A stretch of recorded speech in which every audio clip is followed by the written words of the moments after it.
In this video, I'll be writing a JS JavaScript in a Power Apps model driven app to restrict the future date. Now, although this looks like a simple example, like restrict future date for a date field, but I have seen in many of the project developers just skip this and assume that the user may understand this. Now, it is fine that user can understand that they should not put a future date for, say, example, date of birth, but sometimes the mistake happens, right? And now that will have a repercussion on your backend automation. So if you have written a Power Automate flow for a schedule, or maybe if you have written some logic for business process, that may all go for a toss. So this is a very simple example. What we are trying to achieve over here is like there is a date field in a Power Apps model driven app. We should not allow a future date or maybe a past date. It can be anything, but in this example, I'm just going to pick up one field. One example would be date of birth cannot be in the future. So if you are accepting an application from a candidate and if the candidate puts a date of birth in the future, that should be handled at the first place in the front end validation itself. Now, similarly, we have an approved date. Now, you approve something, like say you approve a request, you approve a hardware request or an inventory request, or you approve an application. Now, the approved date cannot be in the future. It can be in the current, it can be in the past. So these kind of validation. Similarly, a record gets modified. So record modified date cannot be in the future. So if it's in the future, then there is something wrong with the backend processing. So how do we handle this in a simple Power Apps model driven app? Now let me give you a context around the application. We are going to write some simple JavaScript code over here. Now, just to give you a context about the application, I have a simple contractor management based application which has a list of contractors. You put in information about the contractor's information. It includes a date field, which is date of birth. Then we have pay runs. Basically, it has a pay date. Now, in this example, the pay date can be in the future, but not very much. Say, example, like today is 18th of June. Now, okay, the pay date can be 30th of June, but it cannot be 7th of the August, right? Now, those kind of validations. Similarly, for training records, so a user has or a contractor has gone through a training. Now, the completion date cannot be in the future, right? It can be in the current or it can be in the past. So these kind of thing. Now expiry date, yes, definitely it can be in the future or it can be in the past depending on which record do you open. Similarly, there is a contract renewal. So date field get into picture in terms of renewal date. Now the renewal date cannot be uh, in the past. Okay, renewal date should be in the future provided the record is active. So, example, contractor. Now, what we are going to do, we are going to take the date of birth, and if someone enters a date of birth, now over here someone has entered a date of birth which is 2024 born. Now, if I go ahead and go into the future, so maybe September 2025, and click on save, it is allowing me the record to save, right? Now, I don't want that thing to happen, right? Because date of birth cannot be in the future. Similarly, it cannot be in the current as well because you can't employ a 6-month-old baby, right? So today is June 2026. Now, if someone enters maybe uh, May 6th, now that person's age would be literally maybe 2 months, right? And you cannot put it in the contractor role, right? So those kind of validation you can use for this particular JS.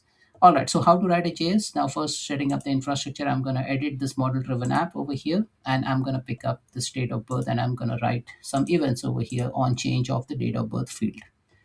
Now, before I do that, I have a JS over here. Now, I'm going to replace the JS with my code. Now, simple code, I'm going to just write a simple code in JS. So here in VS Code, I'll write function restrict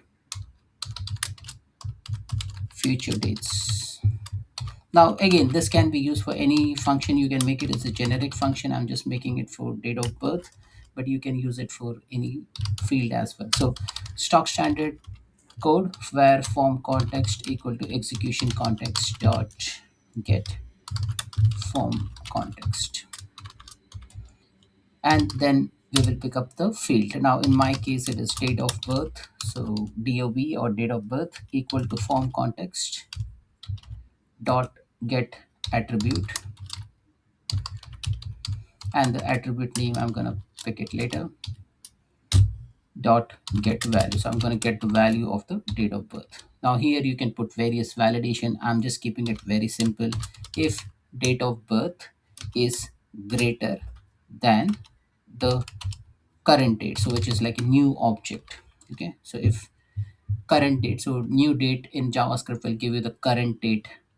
Now if the date of birth is greater than the new date, or maybe I will just say greater than or equal to the new date, then just throw some message. Now you can throw the message in a inline control itself, or maybe this time I'm going to use xrm dot navigation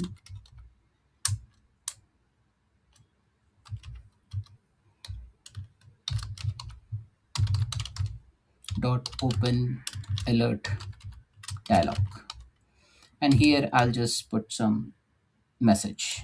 Now you need to pass the object, so I'm going to pass an object like, okay, date of birth cannot be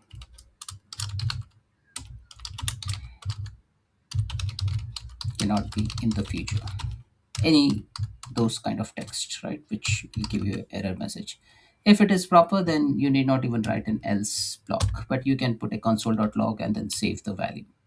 Okay, so simple code restricting the future date, form context, execution context dot get form context, getting the date of birth, and you're just checking the current date, and you're just specifying date of birth cannot be in the future. Now I know it is a simple JS, but I have seen in many of the model driven app which I have seen, people don't put validation. They don't put validation for date of birth. They don't put validation for modified date. They don't put validation for renewal date, contract date. So any date field, it is all left open for end user to make an error.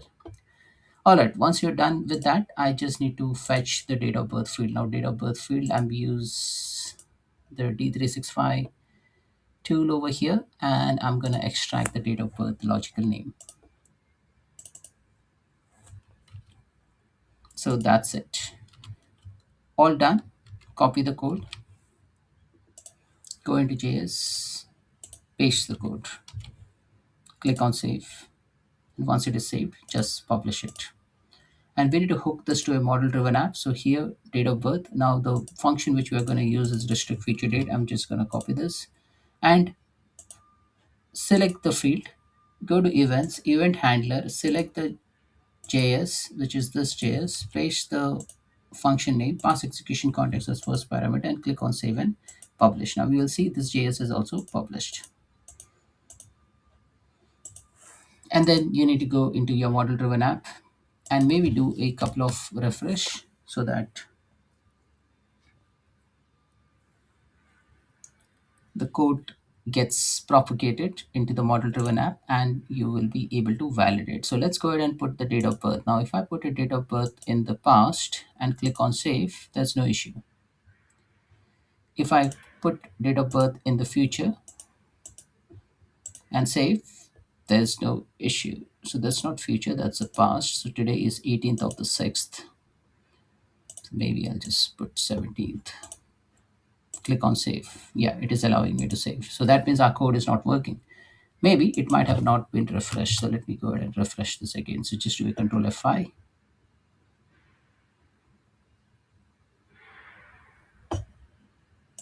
Go to your record and add date of birth. And it has given you a message box. It says date of birth cannot be in the future. Now you can maybe add some cosmetics in your pop-up message. You can either show it as a pop-up message, or maybe you can just show it an inline error, or maybe you can show it in the form notification. Either ways work fine, but the whole purpose of this exercise was just to show you that a simple validation method, if you add into the form, that will save you a lot of effort in the later stages. Like you will have less tickets, you will have less complaints from the user, because this particular form may go into some other compliance related business process logic, and you don't want wrong date of birth to be propagated because someone has entered the data wrong. So it has to be corrected in the first place. So that's it, folks. This is all about restricting feature date in a JS in a Power Apps model driven app. Thanks for watching.